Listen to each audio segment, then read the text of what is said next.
안녕하세요. 복잡한 경제 이슈의 핵심을 파헤쳐보는 시간입니다.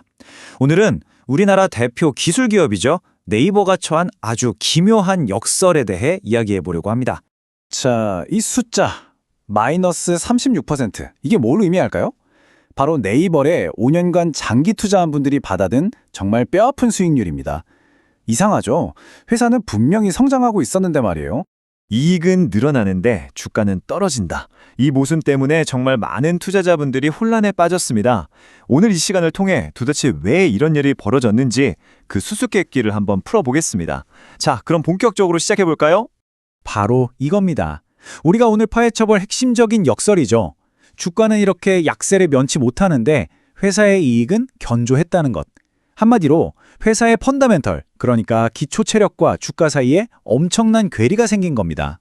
그래서 오늘 이 시간에는요, 먼저 네이버의 잃어버린 5년을 돌아보고 어떤 폭풍을 맞았는지, 또 새로운 경쟁 구도는 어떤지 살펴볼 겁니다.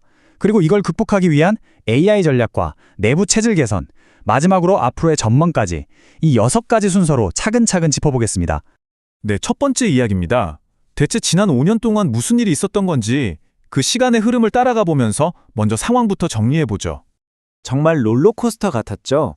2021년에 사상 최고가를 찍었던 주가가 불과 1년여 만에 곤두박질 쳤습니다. 이 과정에서 정말 많은 투자자들이 수년간 쌓은 수익을 한순간에 잃게 된 거죠. 아니, 그럼 도대체 왜 이렇게까지 주가가 폭락한 걸까요? 이게 단순히 네이버만의 문제였을까요? 사실 그 배경에는 여러 악재가 한꺼번에 겹친 말 그대로 퍼펙트 스톰이 있었습니다. 이 폭락의 가장 큰 원인을 설명하는 경제 용어가 바로 멀티플 축소입니다.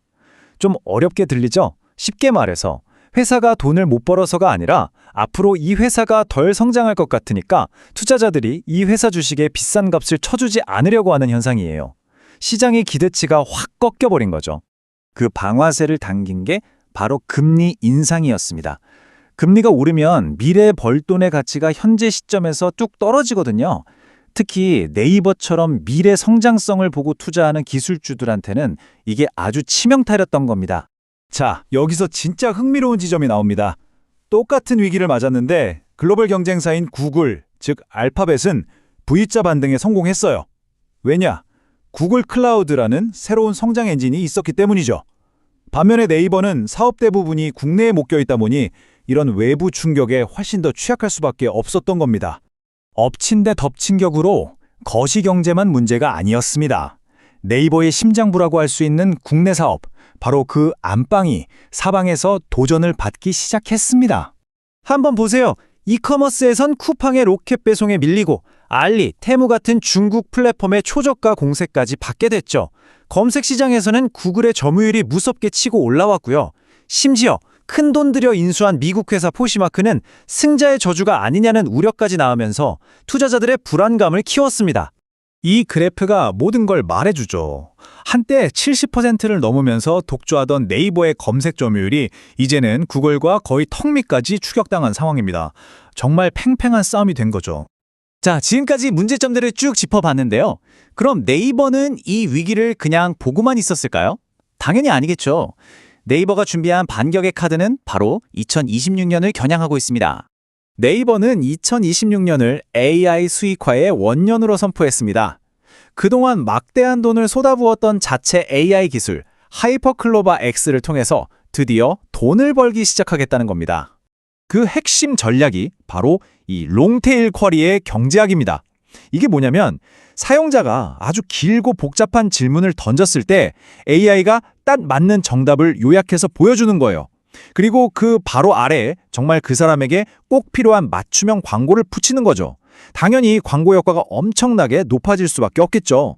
그리고 이 AI 전략은 단순히 검색에만 그치는 게 아닙니다. 보시는 것처럼 AI를 쇼핑에 접목해서 저가 공세에 대응하고 아예 기업들을 상대로 AI 솔루션을 파는 B2B 사업까지 이렇게 3가지 방향으로 새로운 성장 동력을 만들겠다는 구상입니다.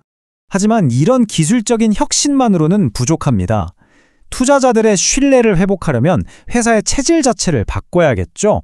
네이버는 바로 이 부분에서도 큰 변화를 준비하고 있습니다. 정말 상징적인 변화가 있었는데요. 무려 10년 만에 회사의 재무를 총괄하는 CFO가 이사회 멤버로 들어왔습니다. 이건 묻지마 성장은 이제 그만하고 앞으로는 철저하게 수익성을 따지면서 회사를 운영하겠다는 아주 강력한 신호라고 볼 수 있습니다. 그리고 쿠팡에 대항하기 위해서 물류도 강화합니다. 직접 물류센터를 짓는 대신 외부 업체와 손잡고 네이버의 당일 새벽 배송 서비스인 N배송 비중을 3년 안에 전체 거래의 절반까지 끌어올리겠다는 목표를 세웠습니다.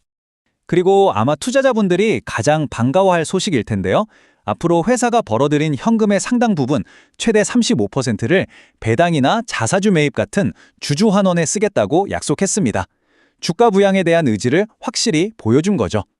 자, 지금까지 네이버가 겪었던 문제와 그걸 해결하기 위한 계획들을 쭉 살펴봤습니다. 그럼 과연 시장은 이런 네이버의 노력을 어떻게 평가하고 있을까요? 앞으로의 길을 한번 전망해 보겠습니다. 증권사들의 분석을 보면 분위기가 꽤 긍정적입니다. 가장 낮게 목표를 잡은 곳도 현재 주가보다 20% 이상 오를 거라고 보고 있고요. 평균적으로는 무려 60% 가까운 상승 여력이 있다고 분석하고 있습니다. 결국 이 모든 상황은 이 유명한 투자 격언 하나로 설명할 수 있을 것 같습니다.